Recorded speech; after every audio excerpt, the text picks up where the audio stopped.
Hello, सबको सलाम। कैसे हो आप सब? मैं उम्मीद करती हूँ कि आप सब ठीक होंगे। आज की हमारी रेसिपी है करेले की। आज हम करेले बनाने लगे हैं। ये 2 किलो करेले हैं। चूल्हा मैंने जला लिया है, कढ़ाई इसके ऊपर रखेंगे। आप इसमें ऑयल डालेंगे।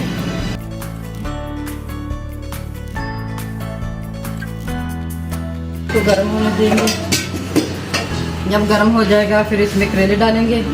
गर्म हो चुका है, अब इसमें करेले ऐड करेंगे। ये करेलों को मैंने धोकर अच्छी तरह खुश कर दिया था।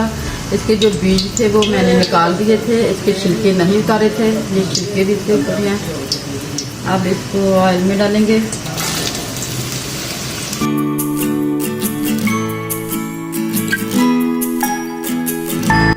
ये करेले हल्की हल्की आग पे फ्राई हो रहे हैं।